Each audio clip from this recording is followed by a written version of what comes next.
கர்த்தருக்கு ஸ்தோத்திரம். இன்றைய வசனம் 113 சங்கீதம் 7 வசனம்.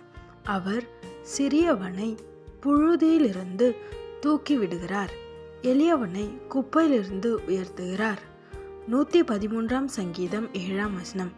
அவர் சிறியவனை புழுதியிலிருந்து தூக்கி விடுகிறார், எளியவனை குப்பையிலிருந்து உயர்த்துகிறார். இங்கே வசனம் அழகாக சொல்லுது, ஏசப்பா யாரெல்லாம் ஆசீர்வதிக்கிறார் அப்படின்னா எல்லாரையும் ஆசீர்வதிக்கிறார். முக்கியமாக ஒரு சிலரை இங்கே சொல்கிறார். இந்த வசனம் சொல்லுது, சிறியவனை. உங்கள் குடும்பத்தில் நீங்கள் தான் சிறியவனாக இருக்கீங்களா? ரொம்ப எளிமையானவங்களாக இருக்கீங்களா? கொஞ்சம் யோசிங்க. எல்லாரும் உங்களை ஒதுக்குறாங்க, உங்ககிட்ட படிப்பு இல்லை, திறமை இல்லை, பணம் இல்லைன்னு சொல்லி நிறைய காரணங்களை குறித்து உங்களை ஏளனமாக பேசுகிறாங்களா?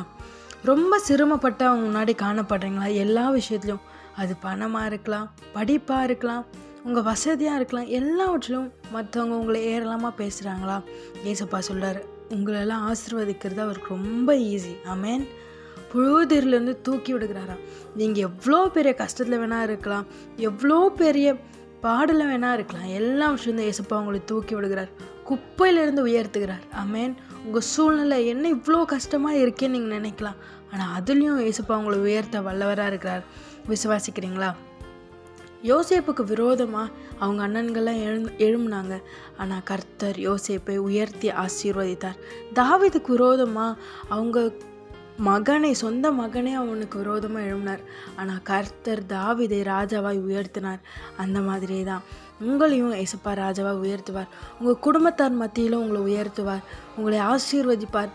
மற்றவங்கெல்லாம் கண்டு ஆச்சரியப்படுற அளவுக்கு உங்களை ஏசப்பா உயர்த்தி வைப்பார். நீங்கள் அவருக்கு சாட்சியாக நிற்பீங்க. ஆமேன். சோர்ந்து போகாதீங்க. ஏசப்பா இன்னைக்கு உங்களுக்கு வாக்கு கொடுக்குறார். நான் உன்னை விட்டு விலகுவதும் இல்லை, உன்னை கைவிடுதும் இல்லை, உன்னை நிச்சயமாக உயர்த்துவேன், ஆசீர்வதிப்பேன் வாக்கு கொடுக்குறார். அவர் நிச்சயமாய் செய்வார். ஆமேன்.